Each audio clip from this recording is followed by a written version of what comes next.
Yes, people. I know this. I'm getting quite a few WhatsApp asking, is the show on today? Yes, the show is on. That's a refresher. Yes, we are doing the early warm for our main guests. I am going to bring him in, but this is show business. We have to give you the appetizer first. Nobody just goes straight to a food and get straight like lobster. You get what do you get? You get like fish chowder first, or you got salad first. Appetizer. We had to whet your appetite with some tune. And I had Selector Dawn playing the tune. So come here and promoter, talk to the people, man. Yes, good afternoon, Bermuda. And how is everybody in Radio Land? Yes, so the time is drawing near for the eruption to take place here in this beautiful island. Catch a Fire is here, folks. Catch a Fire with the legendary King Jammy. King Jammy? You mean like the real King Jammy? The real deal, the real deal. Not fake King Jammy, right? No fake King. This is authentic Jamaican King Jammy. No, some people don't believe it, because you know Aunt Hager's children, unless they like see it or heard, they're like, that's not really true, Okay. So how do we get to prove to the people that King Jammy himself is coming here? Well, you know what? I'm actually going to call him on the phone and get him to let everybody know. How we know it's not AI? Well, we'll ask him a series of questions that only he would know. That's a good answer, That's a good answer. Call him on the phone, bro. All right. Let's call him on the phone. He's on the line right now. Oh, he's on the line, Dawn? Yeah, that's right. Good day, sir. Yes.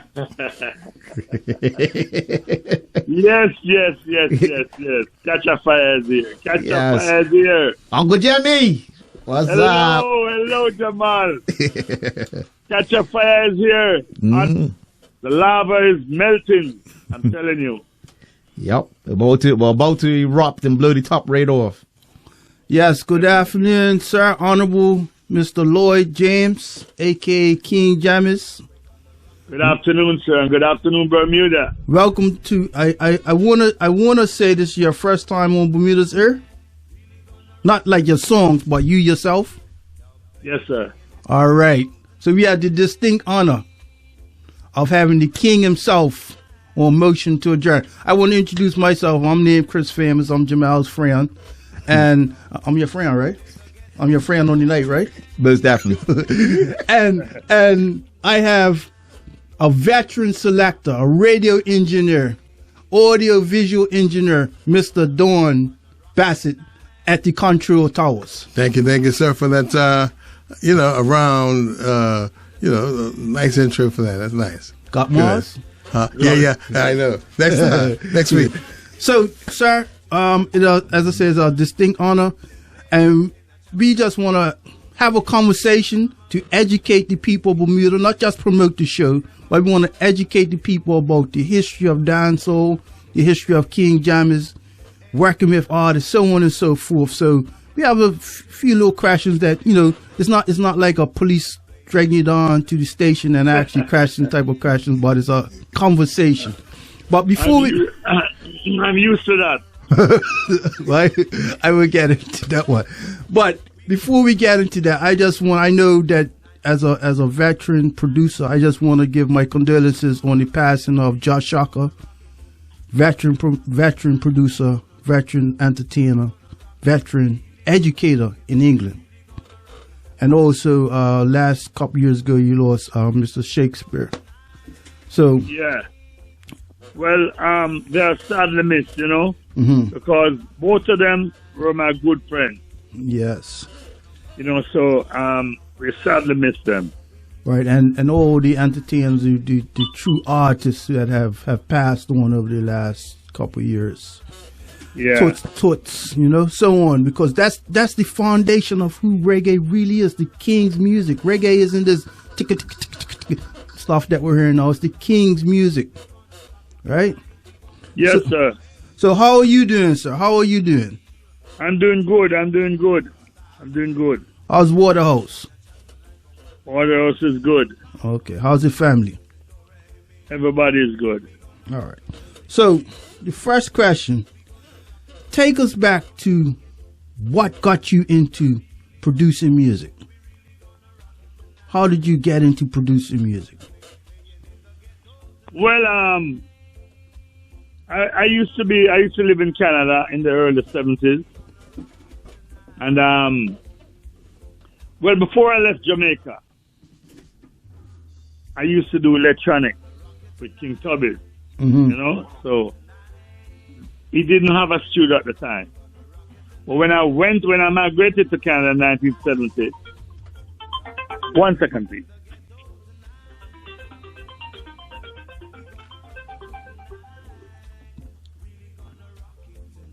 Iris. With the fan thing that you were with. The fan yeah. All right. Hello, sorry about that.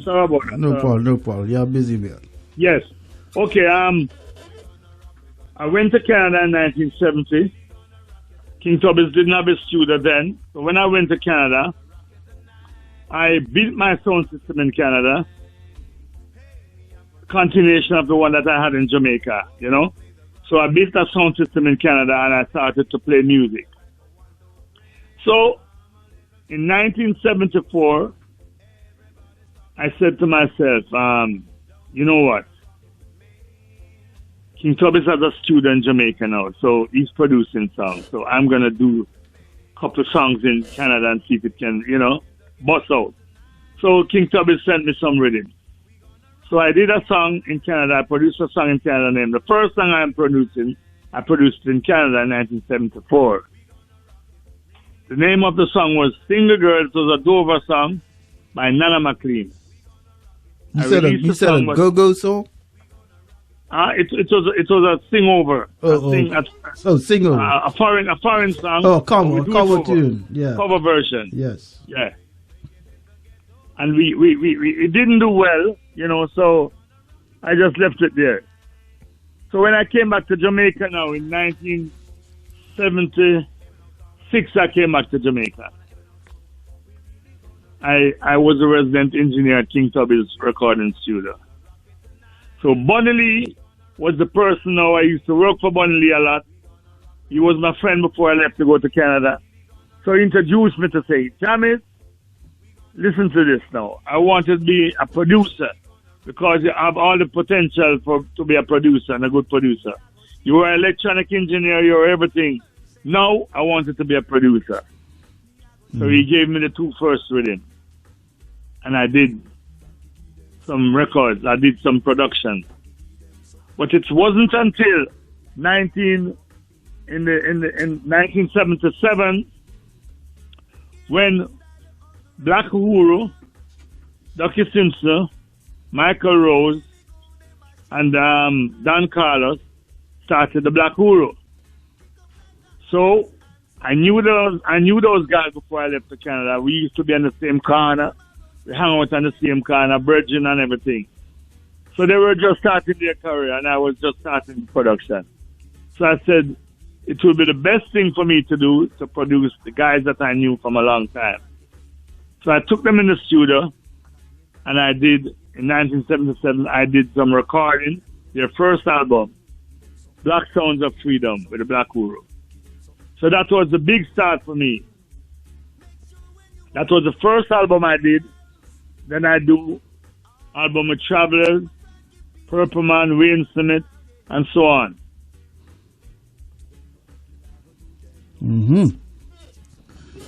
So, let me ask you this, sir, and feel free to elaborate how you feel to put it, right? Yeah. Brother Dawn had a question for you. Yes, sir. Quickly, you started out back in the late 60s, your own sound system. How has the equipment evolved between then and now in terms of now everything is digitalized? How do you find that? Well, for the time in the 60s, those equipment was good for those times. But for this time, these equipment nowadays are super. because you can build a 20,000 watt amplifier, and it's as small as a 19-inch rack mount. So it's more power now, but this valve had a warm sound. It didn't have the power as the transistors have nowadays, but it sounded good for that time. But for now, the digital sounds and the sound system. Well, what we do, on my sound system, I mix digital and analog together. I don't just use digital alone, because I have a special sound that the people like. So I just mix the digital with the analog. And, that's the magic. Another powerhouse in the dub world, King Tubby. What was it like working with him? Great. King Tubby was like my family. He was my teacher. Mm-hmm. He was my teacher. I learned most things from him. He was known for the reverb and the echo. Yes. How do you find that? Back in those days, that was something new. And tell us about that. Well, King Tubby, he had a sound system, one of the leading sound systems in Jamaica, and that was the first sound system to have an echo and a reverb on the sound. He created that, So I can't take anything away from him with that. He was a guy who liked to create new things.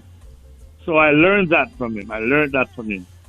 To create new things. So I like to create new artists when I'm producing. I like new artists. I like to experiment. But King Tubby, he was a master. He was a master of what he did. He was a good engineer, was a good electronic technician. He used to wind transformers, he used to build amplifiers. I used to do that with him. He was great.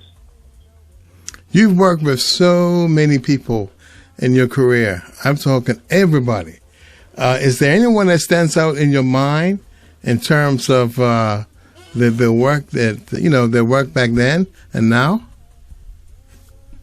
Well, more than one people stand out in my mind. Johnny Osborne, to comment with. Johnny Osborne is one of my most beloved artists who I like to work with. He's creative.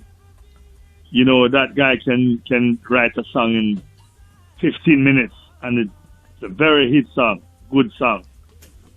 Bounty Killer, Admiral Bailey, Chaka Demos.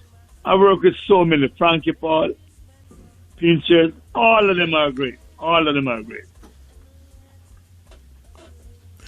lot of folks may or may not know the history of toasting. Give us a quick tour or a quick synopsis of what toasting means.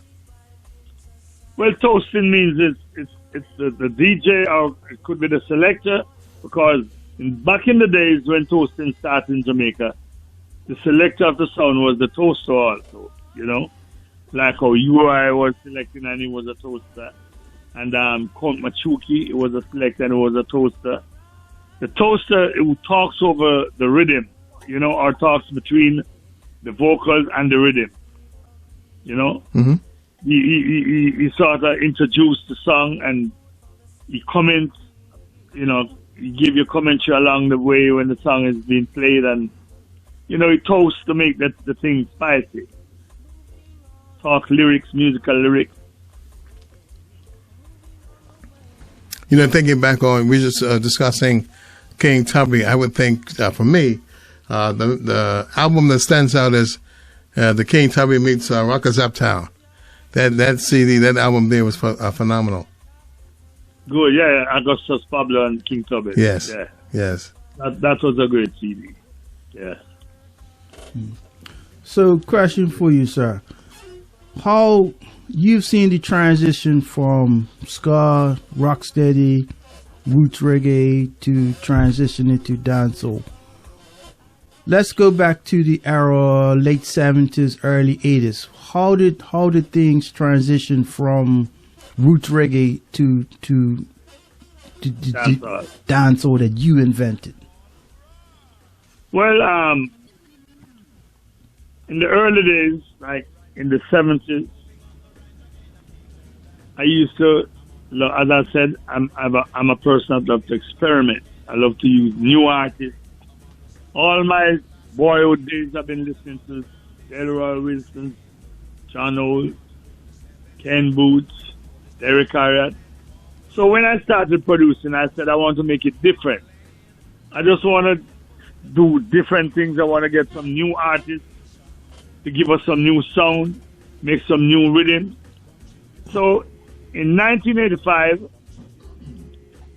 in the heart of the reggae music was hitting hard at that time.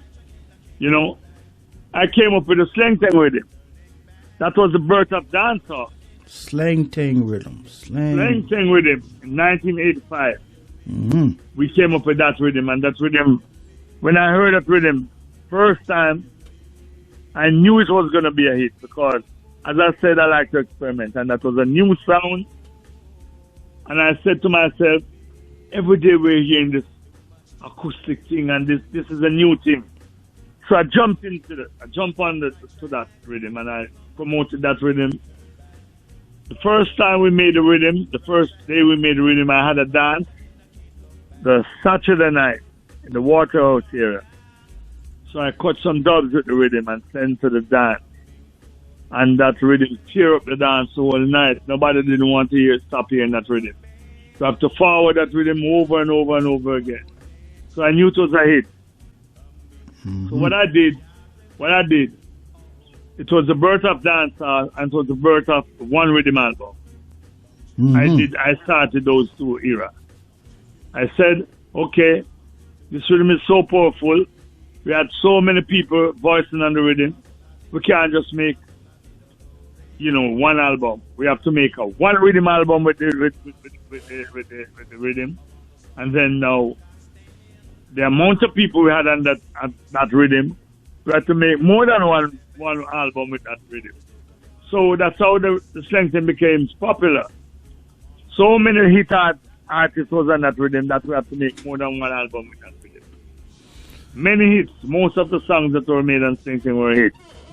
So it's like... So that was the birth of the dancehall in 1985 with the slang thing rhythm. And it was also the birth of the one rhythm album.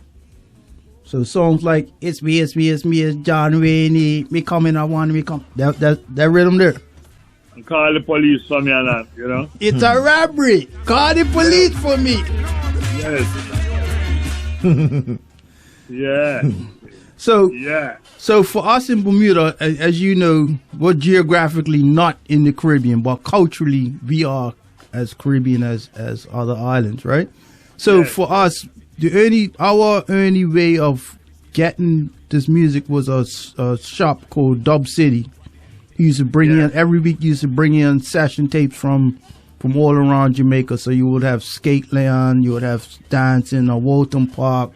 What was it like working in at now the legendary dance halls like Skateland, Walton Park, Biltmore Board? What was it like? What was the atmosphere like in the dance there?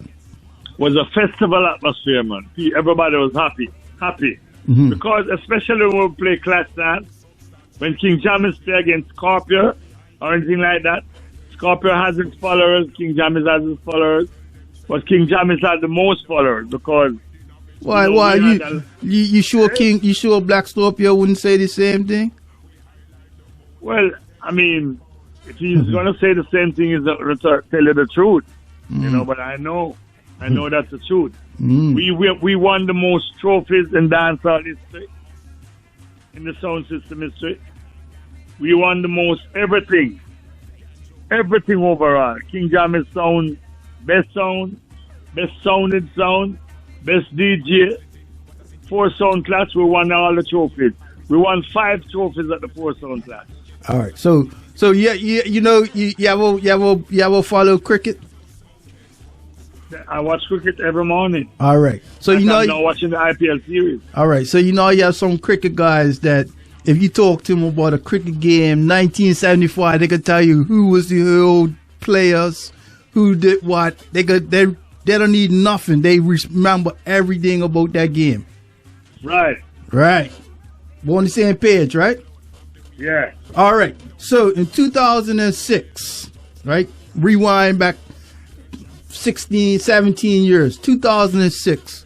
Somebody was having a birthday bash, which is normal, out at Portmore, right? That's Scorpio. That's all right. Hold it, the man. So I really gave it to you. right, hold on, the man.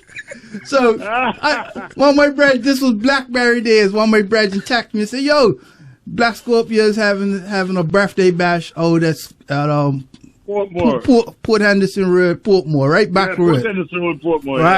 Right. So I don't want you to think. So I'm just imagining. Club La Rouge. I didn't call no names. I'm not no snitch. I just said Portmore, right? Yes.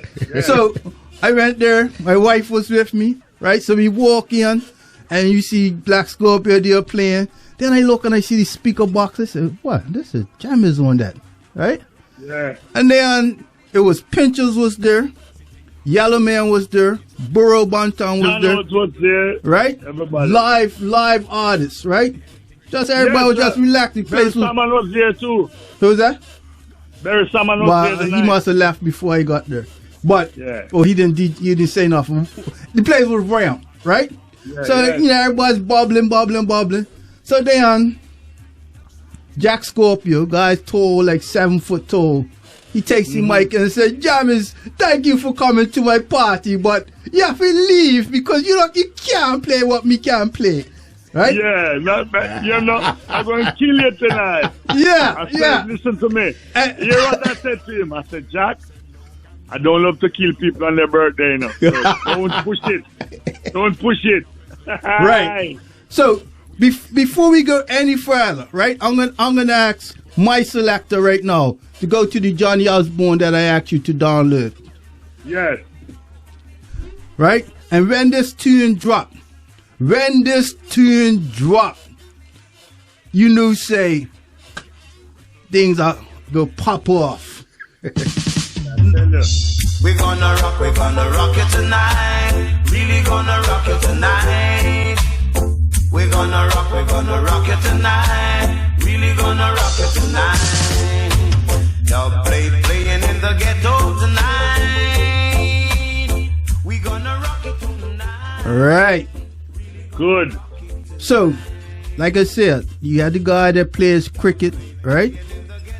Yeah. You had the guy that plays cricket that could tell you everything that happened in that test match, right? And for people who weren't there, I'm so sorry it was not videotaped. This was before people had phones that could videotape and all this type of thing, right? It wasn't recorded. I was eyewitness to history when I saw Jack Scorpio and Mr. Lloyd James, a.k.a. Black Scorpio, and King Jammy go head to head. And for those who love real music and real dance, not this jugga that you have now, that was the epitome, right? Yeah. And I don't want to say it, but you can tell people what happened that night. Well, Black Scorpio, as you know, he's a good talker. He likes to talk, so he starts saying he's gonna kill me, and he's gonna. When he's finished with me, I said, "Okay, let's see. Let's see who is the Bada King and who is the king." You know what I mean? So he started playing, and I just literally done him that night. So, so I'm gonna drop a dub right now that after this play, Scorpio at his own party couldn't say too much. What a la la. That's it. What a la la. What a la la.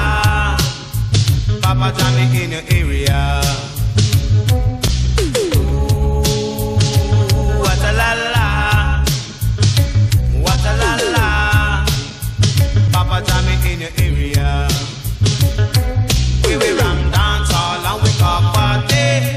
Papa Johnny in your area.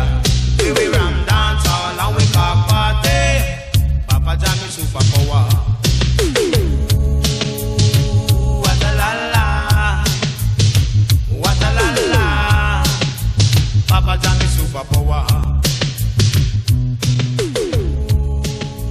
Yeah. And by the way, mhm. this song is called the King Jammy's national anthem. Right. Understand? So wherever this is played, it's a royalty affair. It's an honor. Right. So here's the thing, right? Is in life you get these rare moments that you actually get to see, like some of your heroes like live and direct, right? So you was up on the stage and it was Pinchers was there, Borobonta, the guy got shoes like size 20 shoes, right? Borobonta, Yellow Man. I didn't see Barris Hammond.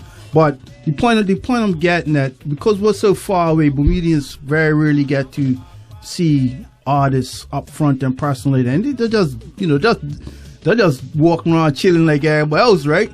And when you drop this double on, when you drop this on Black Scorpio, you saw the look on his face like, why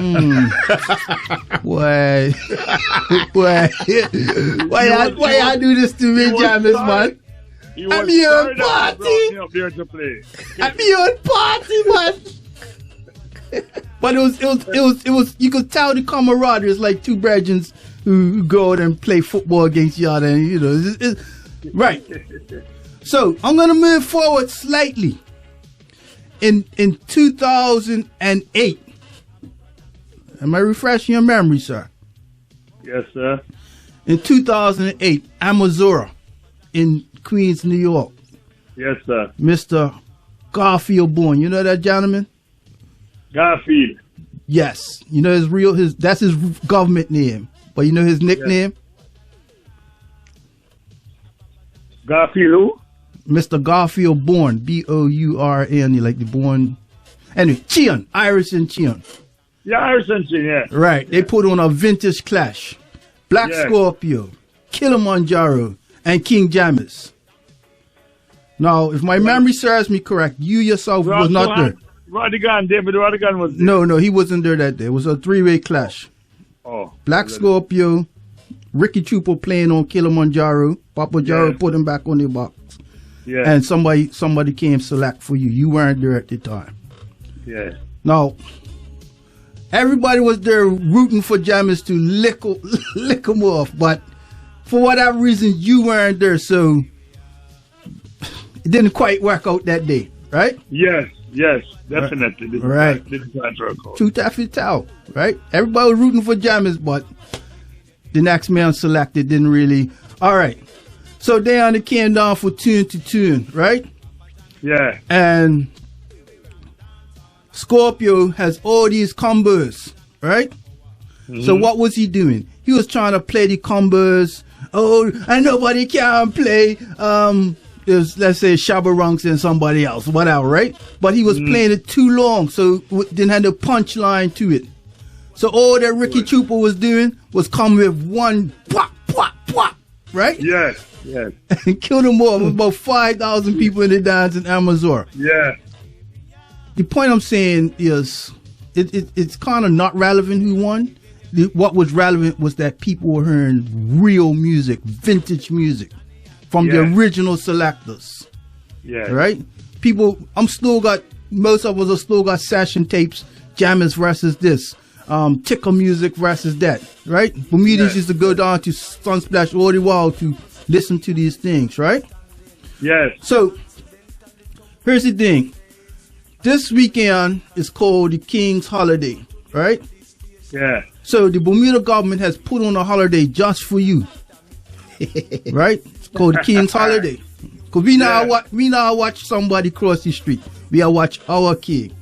Yeah. So what can the people in Bermuda expect from you? Well, you can expect the king treatment, because I'm coming to Bermuda for the first time, and believe it or not, I just love Bermuda and I haven't been there yet. Just the voice of the people. I just love to hear your people talk, Bermuda. And I'm surely going to give you the greatest dance ever held in Bermuda. I'm going to catch the place afire. And I'm going to cool it down after. how you plan to cool it down? Because I'm hearing some talk on the street there.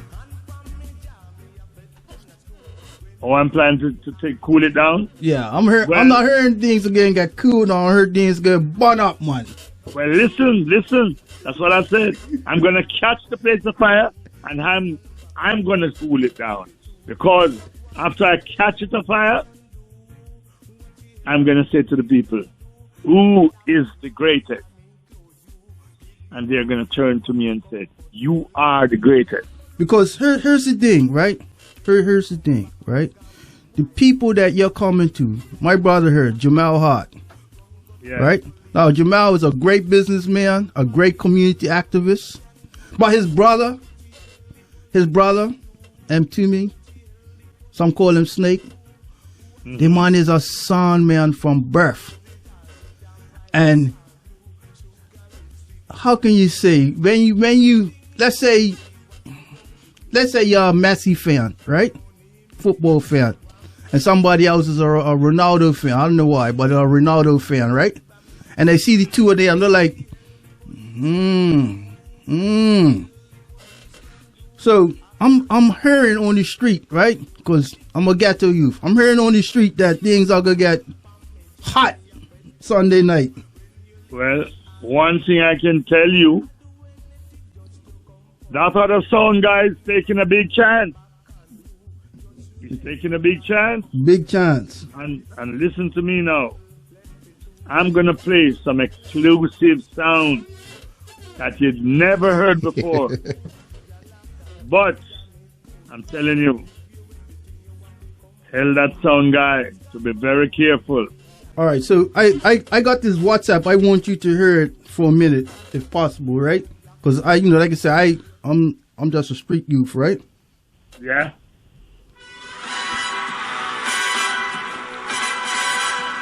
Money Penny told Charles I can't make it to his party and put all missions on hold until further notice.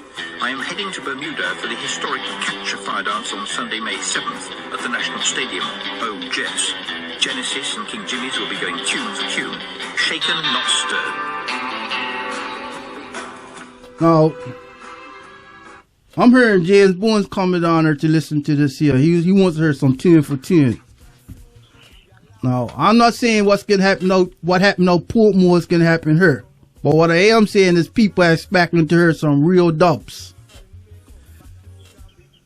Well, I know what I know, and I don't talk much. I make music talk for me. Understand? Music is my occupation. I make music talk for me. Okay. So, I'm just saying, if I see this tall Jamaican guy come on the plane and this carrying an arm full of CDs, right? What's that guy? If it's coming for revenge, should he come here, like? Revenge? You know, after we mashing him up at his birthday party or whatever, like. Oh, well, listen. We're coming to Bermuda to make the people enjoy themselves, right? We're coming to teach the people our way of playing rubber dub. All this tune, now tune, anything Jammies play. People gonna love it. Well, I'm gonna go back over to Brother Dawn because I'm sure he's got a few more questions. No more questions? Sure. I don't know. He answered everything. He answered everything? I got a little something to ask him. Go ahead. Yeah. So, King Jammy's, as I mentioned, right? The local song in question here is OGS Genesis. Been around for like 35 years. And as I indicated, their dub box is deep. And obviously, is nowhere near as deep as yours, but it is deep and not to be taken lightly. So I just want to put that out there that they're coming. They're going to be coming in hot and they're coming serious. Well, for us, we don't take any sound lightly. That is why we are prepared every time we're going to play. We're fully prepared, fully armed and dangerous. Nuclear missiles and lot. Oh, don't say that too loud because next thing the CIA be down there locking down their dance and all that type of thing, man. So I would have, well, we got to wind up in a bit, but I want to play something real quick, maybe like a little half an hour, not half, sorry, 30 seconds of something I was squirreling through, right? And I saw King Jammy's mixing heavy dub of Johnny Osborne. And then I looked out in the crowd, I'm like, well, that ain't in Jamaica.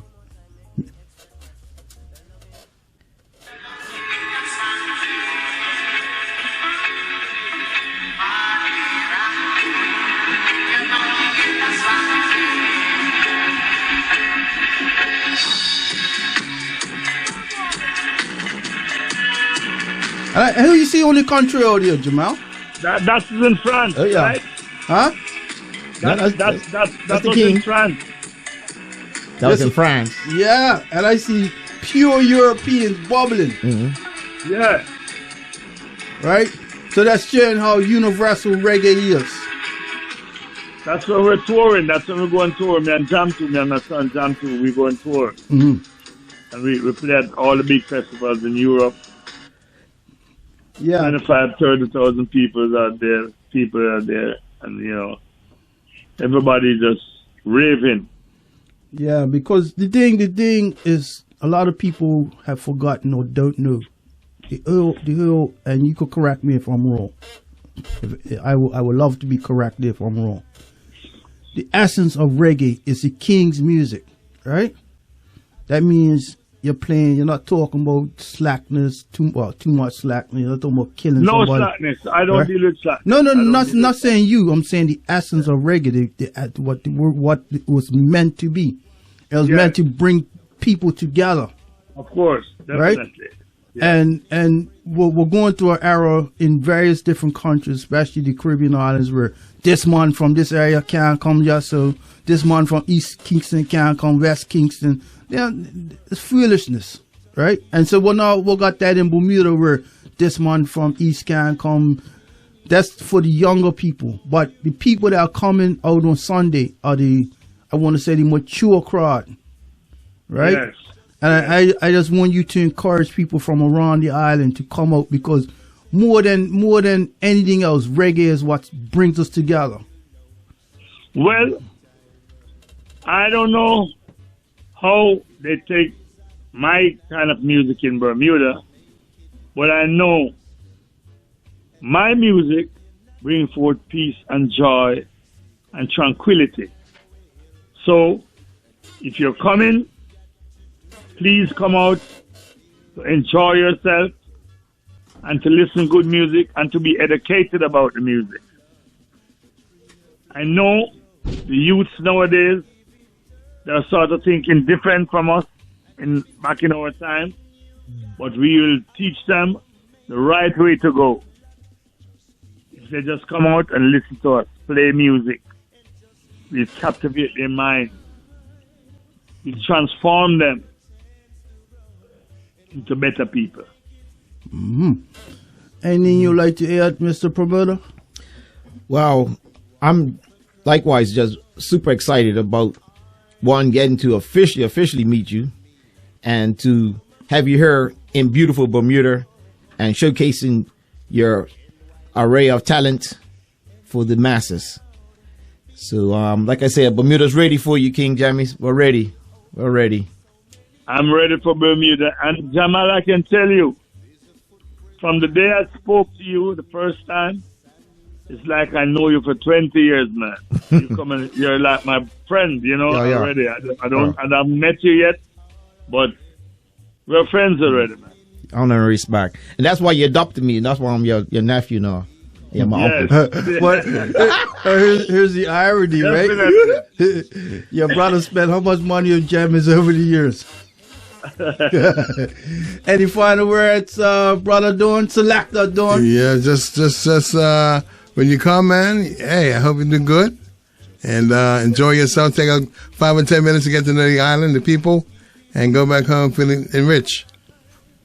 I will enjoy myself, and I will leave something, I will leave something for the people of Bermuda to study when I'm gone. And they remember me for as long as ever. So, in closing, I went to a funeral service today, and sitting right next to me was the editor of the local newspaper. He was a big Jammys fan, right? Most people wouldn't even think he's a Jammys fan, but he's a big Jammys fan. So he's like twisting my arm, said, "Hey, make sure that the king comes to the paper because we want to treat him like honor and royalty." Yeah. See? So so on behalf of my generation, not just the promoter here, but my generation that grew up on your music and the music of all the people in your era that liberated us away from certain things, educate us, as you would say, right? Yeah, I personally want to thank you on behalf of the people of my era. And I look forward to meeting you because, like I said, it's an honor. It's like watching one of my heroes perform, you know? You're welcome, sir. So you have a great evening and have a safe trip via whatever way you're coming up here, right? And I just beg you, bring me to Bulla, man, to Bulla. All right, Captain Bulla. Yeah, so safe journey, and we look forward to seeing you on your arrival. And I want to thank you very much for this interview, and I want to thank the people of Bermuda for listening to my music all these years, and making me feel good to know that I have fans all over. Thank you very much. I have one question, and it's been on my head for 40 years. What does under me slang tang really mean? Because we had big debates in school what under me slang tang really meant. So if it's something that you have to kind of dress up. You know, in Jamaica, you have weed, ganja, what people smoke. You have sensimina. You have all different kinds. And this one now, because the rhythm was so hot, he was singing about under me slang thing. It's a herb. Under me slang thing. Now when he's when he's feeling high under me slang thing, he's feeling so good. Because you know what's funny, right? And I'm saying this, I might get myself in trouble, but Jamal will bail me out after Monday. You be safe after Monday, right? We used to see like pretty girls, right? Yeah. And we say, "Yeah, boy, that is the slang thing, boy." Like we used to, say, if a girl's real pretty, you put her up, way up on the shelf and say, "Yeah, that's the slang thing right there."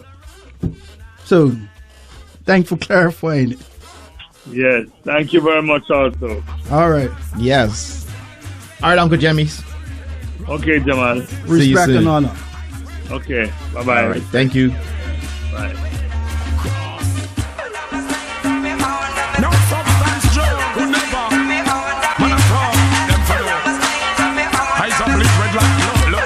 That's what we love.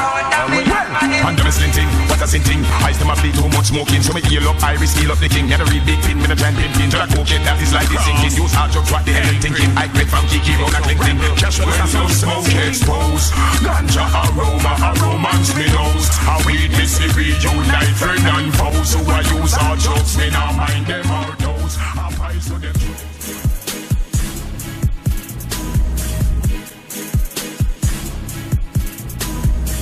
And you have been listening to Motion to Adjourn with MP Chris Famous and Dwayne Robinson, JP.